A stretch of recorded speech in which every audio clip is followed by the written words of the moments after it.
అనంతపురం జిల్లా కళ్యాణదుర్గం పట్టణ శివారులోని శ్రీ వివేకానంద పబ్లిక్ పాఠశాల నందు శ్రీకృష్ణ జన్మాష్టమి వేడుకలో ఆ పాఠశాల యాజమాన్యం అంగరంగ వైభవంగా నిర్వహించింది.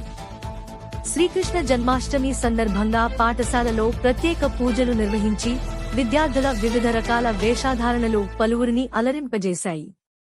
పాఠశాలలో రాధాకృష్ణ వేషధారణలో వచ్చిన చిన్నారులు నృత్యాలు చేస్తూ ప్రత్యేక కార్యక్రమాలతో అలరించారు. పిల్లనగ్రోవితో చిన్నారులు, గోపికలు వేషధారణతో నృత్యాలు చేస్తూ సందడి చేశారు. అనంతరం నిర్వహించిన సాంస్కృతిక కార్యక్రమాలు ప్రత్యేకంగా ఆకట్టుకున్నాయి. చిన్నారులు ఉట్టి కొట్టడంతో పాటు కోలాటమాడి సందడి చేశారు. ఈ కార్యక్రమంలో పాఠశాల కరస్పాండెంట్ నరసింహచారి, ప్రధానోపాధ్యాయులు వన్నూరు స్వామి మరియు పాఠశాల సిబ్బంది పాల్గొన్నారు.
అందరికీ నమస్కారం.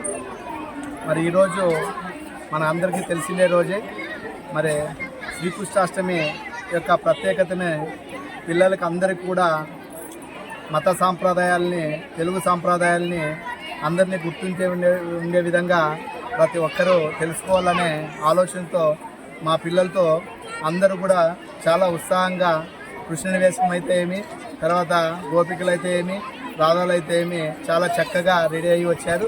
మరి అందరికీ కూడా పిల్లలకి ఈ శ్రీకృష్ణాష్టమి యొక్క ప్రత్యేకత తెలుసాలనే ఆలోచనతో అన్ని మతాలకు సంబంధించిన, అన్ని కులాలకు సంబంధించిన అన్ని కూడా సాంప్రదాయాలు, విలువలు, తెలుగు సాంప్రదాయాలు తెలుసాలనే ఒక ఆలోచనతో ఒక వినూత్నంగా మన పాఠశాలలో కూడా శ్రీకృష్ణాష్టమి వేడుకలు జరిపాం. మరి దీనికి సంబంధించి చాలా అధ్యాపక బృందం అయితే ఏమి, మా విద్యార్థులు అయితే ఏమి అందరూ కూడా శ్రీకృష్ణ కారాగారం అయితే ఏమి, తర్వాత కృష్ణ విగ్రహం అయితే ఏమి, ఉయ్యాలైతే ఏమి అన్ని చక్కగా బాగా రూపొందించారు. మరి అదేవిధంగా చాలామంది చిన్ని కృష్ణులు ఇక్కడ ఉన్నారు. మరి అదేవిధంగా గోపులు కూడా చాలామంది మంచిగా రెడీ అయ్యి వచ్చారు. మరి అందరూ కూడా వీళ్ళకి సాంప్రదాయాలు తెలిసాలనే ఆలోచనతో ఈ శ్రీకృష్ణాష్టమి వేడుకకి జరపడం జరిగింది. మరి ఇంత ఘన విజయంగా జరపడానికి మరి అందరూ కూడా అధ్యాపకులు, పిల్లలందరూ కూడా కష్టపడడం వల్లే ఇంత ఘనంగా డెకరేషన్ చేసి వేడుకలు జరుపుకుంటున్నాం. మరి ఈ అవకాశం అంటే ఈ యొక్క కృష్ణాష్టమికి వచ్చి ఇచ్చేసి అందరూ కూడా జయప్రదం చేసిన దానికి ప్రతి ఒక్కరికి కూడా ధన్యవాదాలు తెలియజేసుకుంటున్నాం.